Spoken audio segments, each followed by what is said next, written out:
My brother-in-law Dale, bless him, wrote a check last June for $210 to have a man in a polo shirt fog his backyard for a graduation party.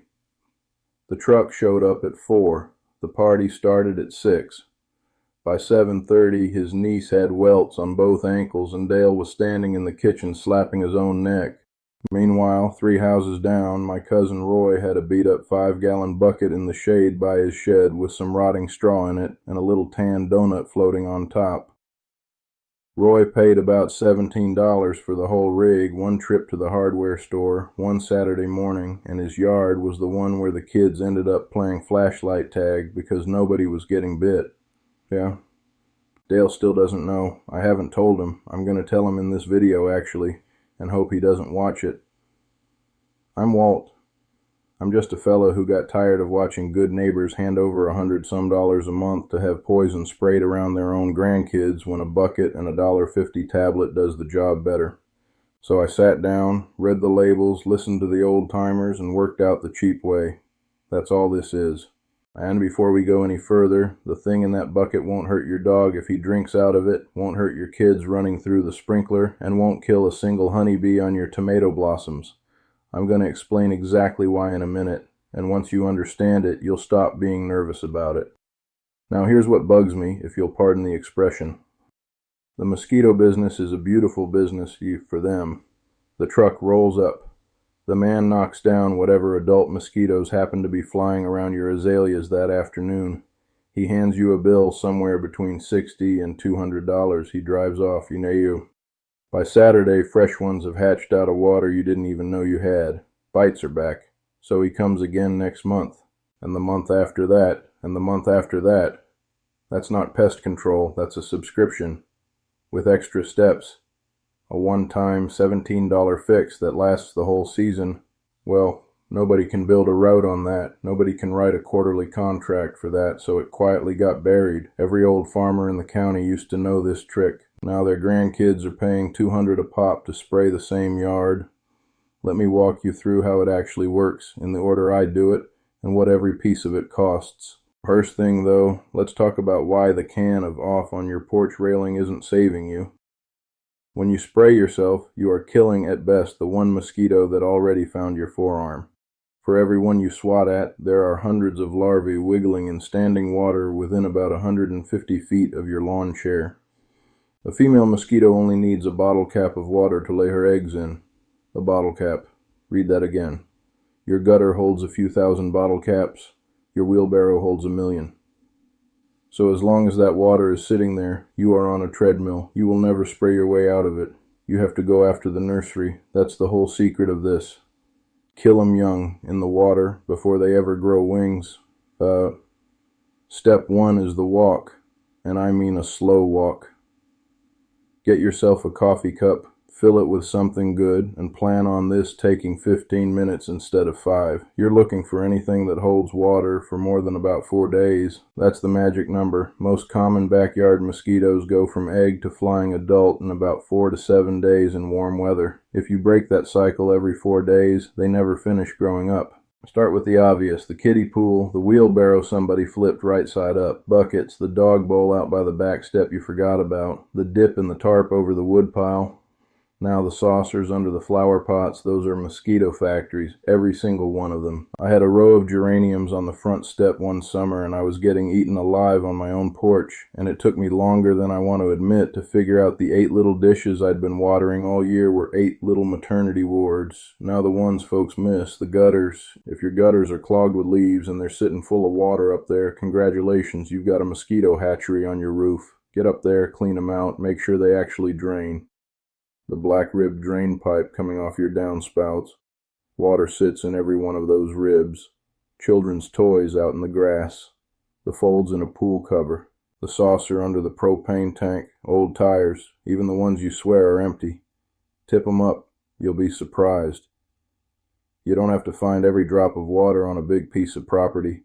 You just have to break the 4-day cycle. Dump it, drain it, drill a hole in the bottom, or flip it over. That one step alone, done honest on a Saturday, will cut your mosquitoes by more than half, sometimes a whole lot more. But here's the thing, there's always water you can't get rid of. The low spot by the shed that holds rain for a week after every storm, the decorative pond, the rain barrel that's actually doing a job for you, the ditch by the road. That's where step 2 comes in, and step 2 is the part Roy figured out and Dale didn't. You walk into any hardware store, any decent garden center, even most Walmarts, and you ask for 2 products from the same company. One is called Mosquito Dunks. They look like little tan donuts about the size of a $half. The other is called Mosquito Bits, and those look like brown cracked corn in a jug. The active ingredient in both is called BTI. The fancy name is Bacillus thuringiensis israelensis, but nobody talks like that, including the people who make it. It's BTI. Now listen, because this is the part I want you to actually understand. BTI is a naturally occurring soil bacterium. It is not a chemical pesticide in the way you're picturing. It is a bug that eats a bug.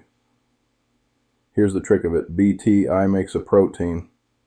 When a mosquito larva wiggling around in the water eats that protein, it binds to the lining of the larva's gut, and the larva can't eat anymore. Dies in about a day, day and a half. And here's the beautiful part. That protein only works on the gut of mosquito larvae, black fly larvae, and fungus gnat larvae. That's the whole list. It doesn't work on a honeybee. It doesn't work on a butterfly. It doesn't work on a fish, a frog, a tadpole, a dragonfly. It doesn't work on your dog if he laps up the puddle. It doesn't work on a toddler who splashes her hand in it. No, don't take my word for it. Read the label on the back of the package. The EPA has had this stuff registered a long time, including for use in drinking water cisterns and some applications. Whole counties spray it over wetlands on purpose because it leaves the fish and the frogs alone. So here's what you do with the dunks. Anywhere you've got standing water you can't drain, you float a dunk in it. One dunk treats about 100 square feet of water surface, and it lasts about 30 days. Rain barrel, 1 dunk. Decorative pond without fish you care about, 1 dunk. Pond with fish? Still fine. Drop 1 in. Low spot in the yard that fills up after every gully washer.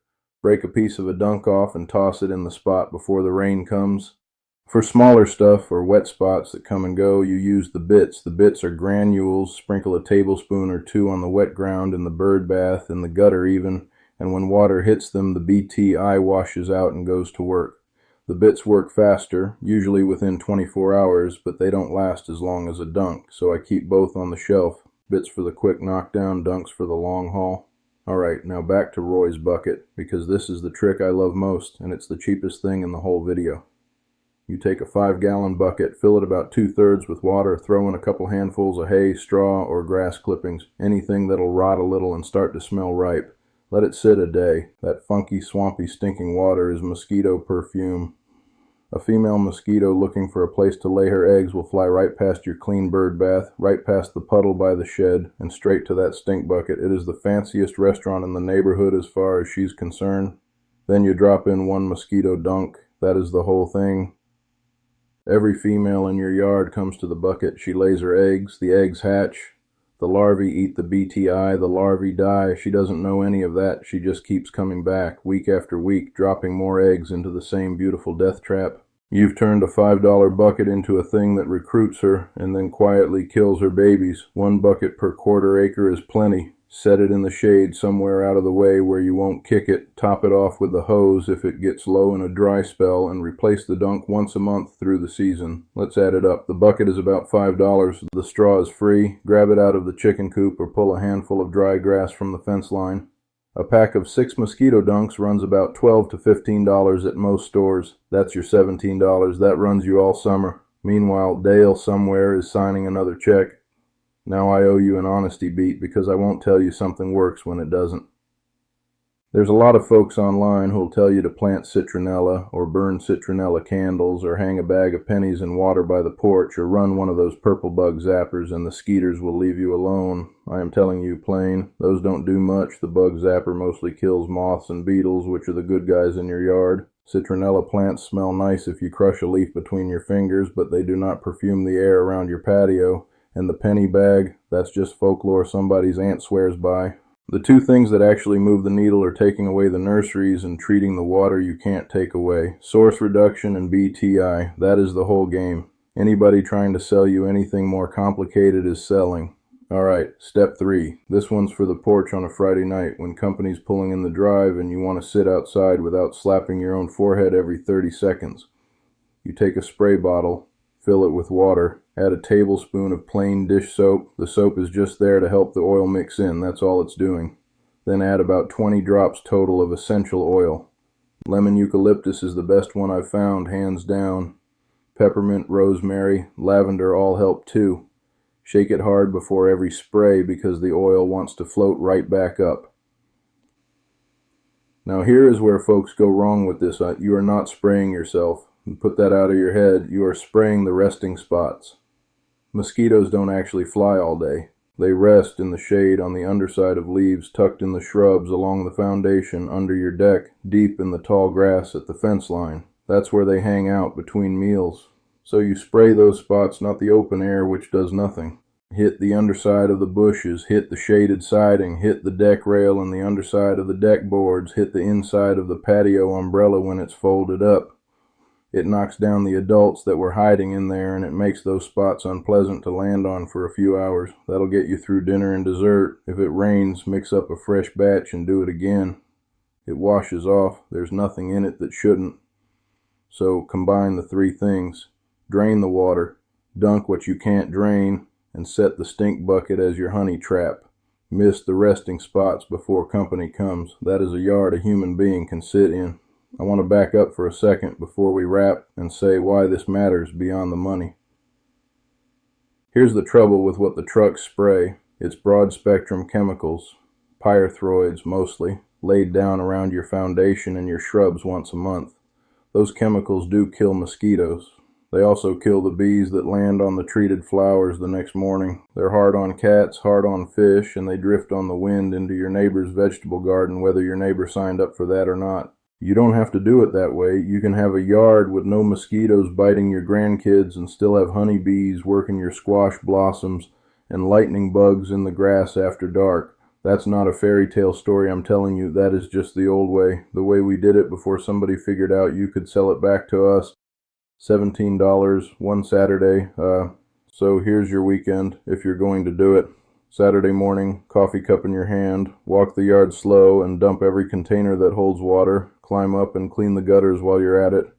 Saturday afternoon, set up your stink bucket out behind the shed with a dunk floating in it, drop dunks in the rain barrel and any low spots, sprinkle bits in the bird bath and along the foundation drains where things stay damp. Sunday evening, an hour before supper, mix your spray bottle and hit the resting spots on the shady side of the house. By the next weekend, you'll notice. By 2 weeks in, your wife will notice. Mine always does before I say anything, and you will never write another check to a man in a polo shirt with a backpack sprayer. I put the whole system, every pest, every recipe, the exact shopping list, the seasonal calendar, all of it into a guide I call the Chemical-Free Pest Bible. The link's right below this video. It's the same thing I'd hand my own brother if my own brother would listen, which he won't. Now do me a favor before you click away. Down in the comments, tell me 2 things. What's biting you the worst this year, and what state you're sitting in. I read them. I read every one of them, and it tells me what to make next.